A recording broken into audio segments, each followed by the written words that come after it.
A few months back at a rally, we were introduced to something called a Mr. D's energy saving thermal pot.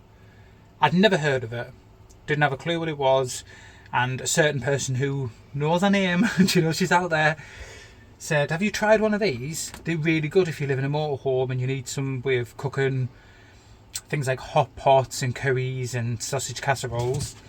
So we had a look, wasn't overly badly priced, then spotted one on Facebook Marketplace. We bought a Mr. D's thermal cooker. We've used it a few times.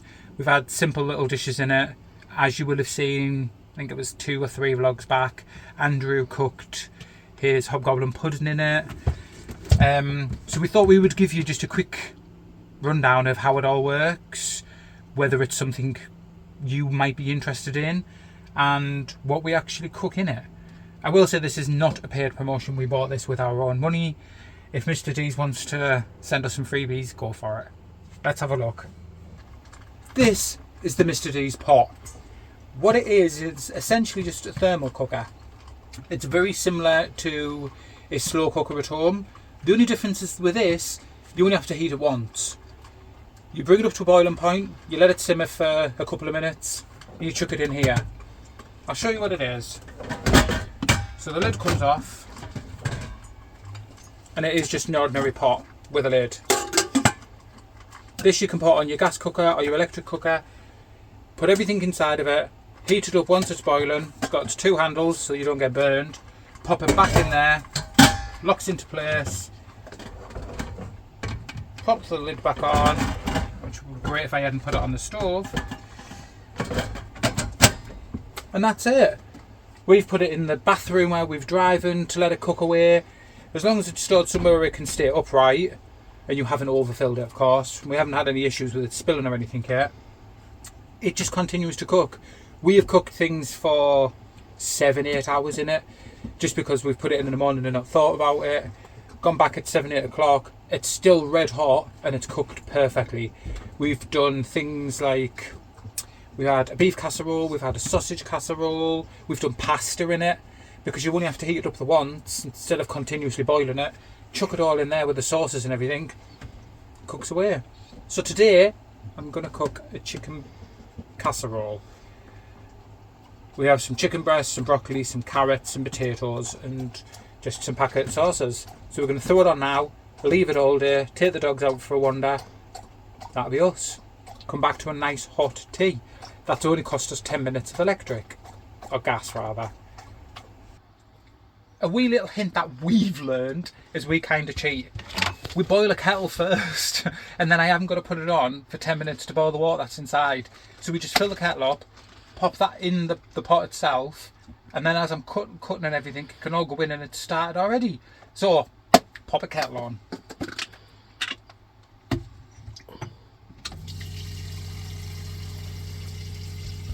That's the kettle boiling.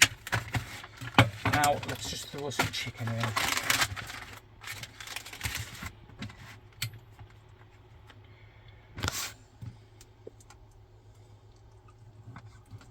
One of the other good things about it is, obviously if you've got a motorhome or a caravan, it's brilliant because you're not using as much fuel or gas than you would normally be using.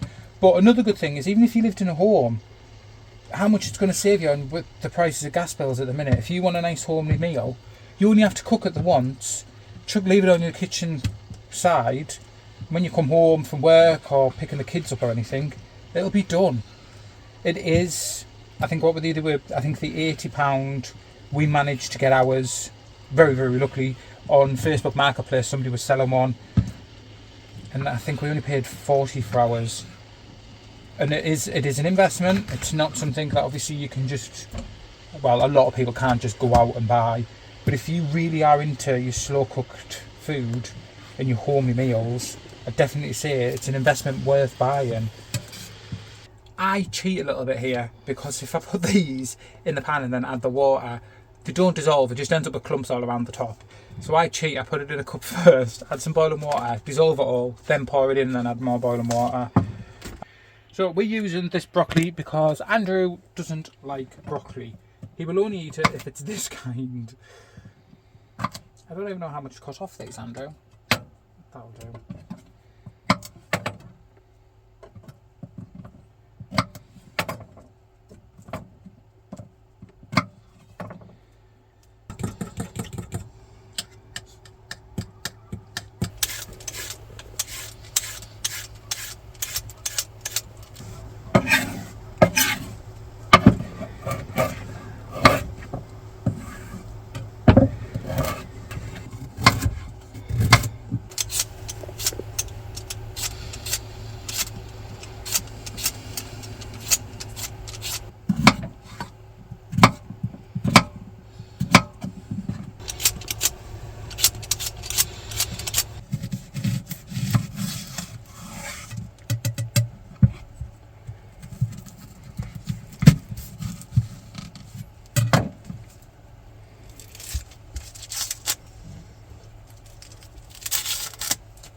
Just while I'm doing the onion and that's near everything going in, now I'm going to chuck it on. Give it a good 5 minutes and it should all be ready boiled. Lid goes on and then that's it, it just goes in the cooker.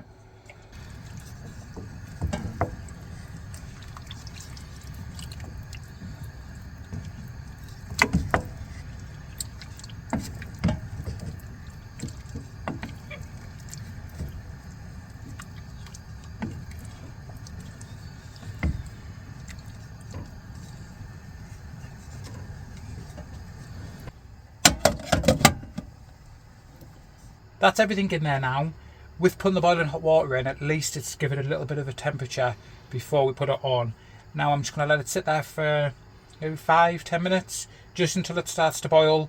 Let it simmer for 2 or 3 minutes. Then it goes straight into the big bad boy.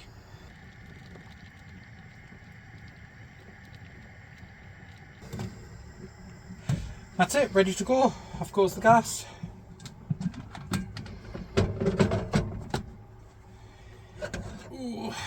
In goes the pan.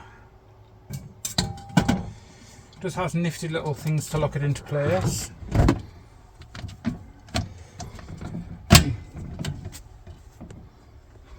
that's it. Now we just have to find somewhere to store it. So we just cheat.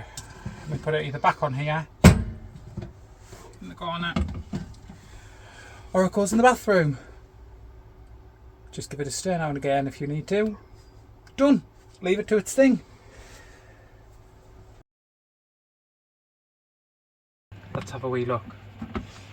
If it's not cooked, it's tough. We're too tired, we're ready for tea. Just be careful because this will be hot.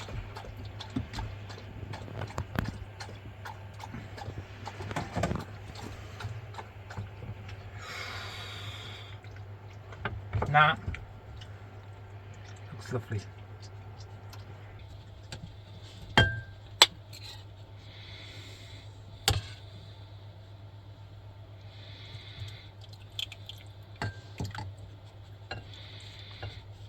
Veg is lovely and soft, chicken's lovely and cooked, all pull away chicken, even the broccoli's nice and soft. So that is a nice warm dinner for us, and it only cost us 10 minutes of gas. I love this thing, especially on a freezing cold winter's a day.